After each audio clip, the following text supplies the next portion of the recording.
প্ৰথমে মই আপোনালোক সাংবাদিক বন্ধুসকলক মই আমাৰ কুশলী পৰিবহণ সমুখৰ তৰফৰ পৰা আন্তৰিক ধন্যবাদ জনাইছোঁ এই প্ৰশ্নটো কৰাৰ কাৰণে। এই প্ৰশ্নটো উত্তৰ দিয়াত মই লাজ লাগি আছে।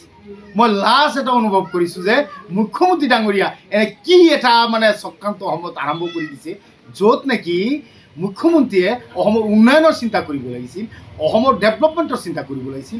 সেইখিনি নকৰি দুই দিন পিছে আপোনালোকে চাওক, মুখ্যমন্ত্ৰীয়ে মুছলমানৰ মাদ্ৰাছা বন্ধ বেন কৰি আছে। মুছলমানে এইটো খাব নোৱাৰিব, মুছলমানে এইটো পিন্ধিব নোৱাৰিব। এইবিলাক আইন আনিলে কি ৰাজ্যখনৰ উন্নয়ন বুজায় নেকি? ৰাজ্যখন উন্নয়ন কেনেকৈ কৰিব পৰা যায় সেইটোৰ ওপৰত তেখেতসকলে কাম কৰিব লাগিছিল। ৰাইজে তেখেতসকলক ভোট দি পেলাই মুখ্যমন্ত্ৰী পাতি তেখেতসকলক যে আমি যে ভোট দি পেলাই বিধানসভালৈ পঠিয়াইছোঁ, তেখেতসকলে এই বজাৰ ঘাট, মুছলমানৰ মাদ্ৰাছা, মুছলমানৰ কি খাব নেখাব এইবিলাকৰ কাৰণে নেকি?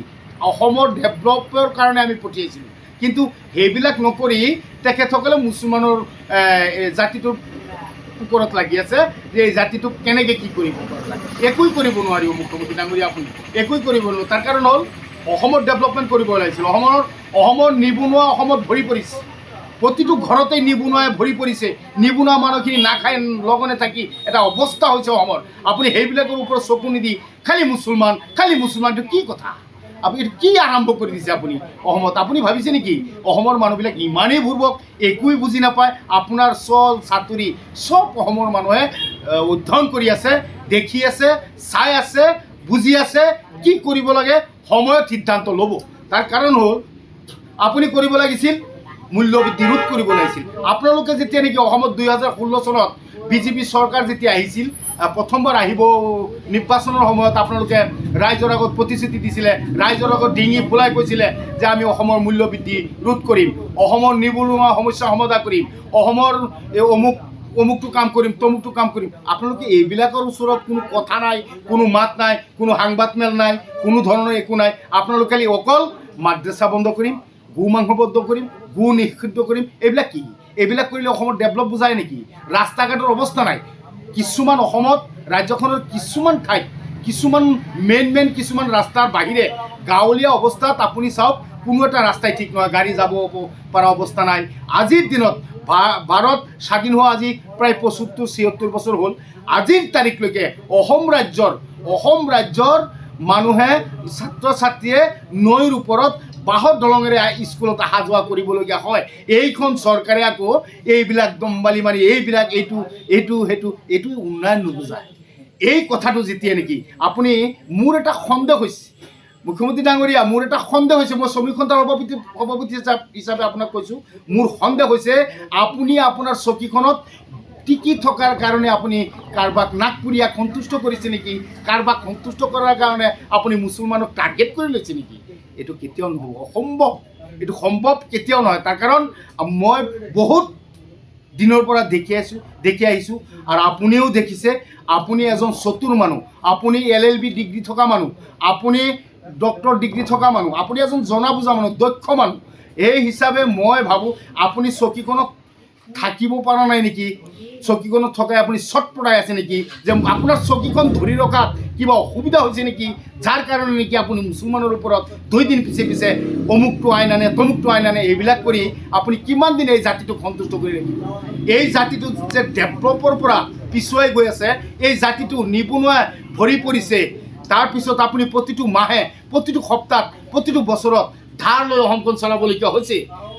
আপুনি তাত কোনো কাণ সাৰ নাই। আৰু এটা কথা, আপুনি গো মাংস বন্ধ কৰিছে, ঠিক আছে, তাত মোৰ ক'বলগীয়া একো নাই। কিন্তু আপুনি গো মাংস একফালে গো মাংসৰ দোকানবিলাক বন্ধ কৰি আছে, গো মাংস খোৱা বন্ধ কৰি আছে, কিন্তু আপুনি যে অসমত ৱাইন শ্বপ খুলি আছে, যিটো খাই নতুন প্ৰজন্ম ধ্বংসৰ গৰালৈ ঠেলি দিছে আপুনি, এইটোৰ কি হ'ব? তাৰমানে কথাটো কি বুজাইছে যে আমাৰ গাঁৱৰ ল'ৰা ছোৱালীবিলাকে মদ খাই পংগু হৈ থাকক, আপোনালোকৰ ল'ৰা ছোৱালীবিলাকে বাহিৰত আমেৰিকাত ক'ৰবাত লিখা পঢ়া কৰি আহি আকৌ আপোনালোকৰ পিতেকসকলেই অসমখন চলাওক, সেইটো ভাবিছে নেকি? সেইটো ভাবি আপুনি মদৰ দোকান য'তে ত'তে মদৰ দোকান খুলি দিছে নেকি? এইটো আপুনি বন্ধ কৰক, এইটো চালবাজিটো বন্ধ কৰক। এই চালবাজিটো যেতিয়া নেকি অসমৰ বুদ্ধিজীৱীসকলে, অসমৰ জ্ঞানী গুণী মানুহসকলে যেতিয়া নেকি বুজি পাব যে এই মুখ্যমন্ত্ৰীয়ে একমাত্ৰ মুছলমান আমাৰ ওচৰত বকি ওৱান শ্বপবিলাক খুলি আপুনি অসমৰ নিবনুৱাসকলক যি এটা মদৰ ফালে আপুনি ডাবুলি মেলাৰ এটা যে হেৰি কৰিছে, প্ৰচেষ্টা লগাইছে যে অসমৰ মানুহখিনিয়ে মদ খাব লাগিব, য'তে ত'তে আপুনি ওৱান শ্বপৰ দোকান খুলি দি আছে, এইটোহে বন্ধ কৰিব লাগিছিল। আপুনি এইটো বন্ধ কৰক। এইটো বন্ধ কৰিলে আমি বুজিম যে অসমৰ উন্নয়নৰ কাৰণে আপুনি কাম কৰি আছে, অসমৰ স্বাৰ্থৰ কাৰণে আপুনি কাম কৰি আছে। কিন্তু এটা কথা কি, আপুনি যিমানেই যি নকৰক মুখ্যমন্ত্ৰী ডাঙৰীয়া, আপুনি যিমানেই যি নকৰক, আপুনি কিন্তু এদিন অসমৰ ৰাইজৰ ওচৰত জবাবদিহি হ'ব লাগিব। অসমৰ ৰাইজে কিন্তু আপোনাক নেৰে। যিদিনাখন আপুনি চাব, আপোনাৰ চাগে ভালকৈ মনত আছে, এই এটা অৱস্থাত ধাৰত পুত গৈছিলে আপোনাৰ শ্ৰীলংকা।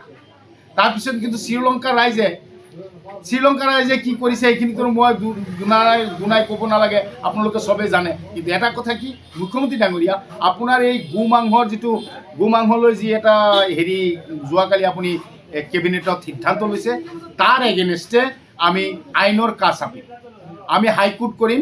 হাইকোৰ্টত যদি কি ৰিজাল্ট আহে তাৰ ওপৰত আমি বিশ্বাস কৰিম। যিহেতু ভাৰতবৰ্ষ এটা গণতন্ত্ৰ ৰাষ্ট্ৰ, ইয়াত কোনো জাতি ধৰ্মৰ কোনো কথা নাই। ইয়াত সকলো জাতিয়ে কোনে কি খাব এইটো আগতেই ডিচাইড কৰা আছে। যাৰ মতে চলিব, যাৰ মতে চলিব, যোনে যিটো খায় সেইটো খাব। কিন্তু আপুনি যে অসমত এই গোমাংস নিষিদ্ধ কৰি দিলে, তেতিয়াহ'লে আপুনি এটা কাম কৰক মুখ্যমন্ত্ৰী ডাঙৰীয়া। মই শ্ৰমিক সন্থাৰ সভাপতি হিচাপে আপোনাক অনুৰোধ কৰি কৈছোঁ, আপুনি কালি কেবিনেট মাতি বহি অসমখন নিৰামিষ ৰাজ্য বুলি ঘোষণা কৰি দিয়ক। যে অসমত যিসকল মানুহ আছে চবে নিৰামিষ খাব লাগিব, কোনো মাংস খাব নোৱাৰিব। পাৰিবনে এইটো মুখ্যমন্ত্ৰী ডাঙৰীয়া? আপুনি পাৰিবনে এইটো কৰক? নিৰামিষ ৰাজ্য বুলি ঘোষণা কৰি দিয়ক। তেতিয়াহ'লে ইয়াত কোনো প্ৰব্লেমেই নাথাকে, কোনেও মাংস নাখায়, মাংসৰ ওপৰত ইমান হেৰি নাহে। আপুনি যদি ইমানেই ভাবিছে গোমাংস খোৱাটো বন্ধ কৰি দিব, তেতিয়াহ'লে আপুনি খাচী মাংস 1000 টকা কেজি, 800 টকা কেজি, এইটো আপুনি 300 টকা কেজি বনাই দিয়ক, আমাৰ কোনো আপত্তি নাই। মুৰ্গীৰ মাংস 400 টকা কেজি, এইটো আপুনি 200 টকা কেজি বনাই দিয়ক, আমাৰ কোনো আপত্তি নাই। মূল্যবৃদ্ধি ৰোধ কৰি দিয়ক, আমি খাচীৰ মাংস খাম, কোনো আপত্তি। গৰু যে আমি খাব লাগিব, এইটো কোনো কথাই নাই, এইটো কোনো কথাই নাহে। নাখালেও কোনো আপত্তি নাই, কিন্তু আপুনি বন্ধ কৰক, আপুনি মূল্যবৃদ্ধি ৰোধ কৰক। খাচীৰ মাংস 400 টকা আপুনি ৰেট লগাই দিয়ক, মুৰ্গীৰ মাংস 200 টকা এটা ৰেট কৰি দিয়ক, আমি মুৰ্গী খাম। আৰু নহ'লে আপুনি নিৰামিষ ৰাজ্য বুলি ঘোষণা কৰি দিয়ক, যে অসম ৰাজ্যত নিৰামিষ খাব পাৰিব পাব্লিকে, ইয়াৰ বাহিৰে কোনো মানুহে কোনো মাংস খাব নোৱাৰিব, এইটো কৰি দিয়ক। চাওঁ।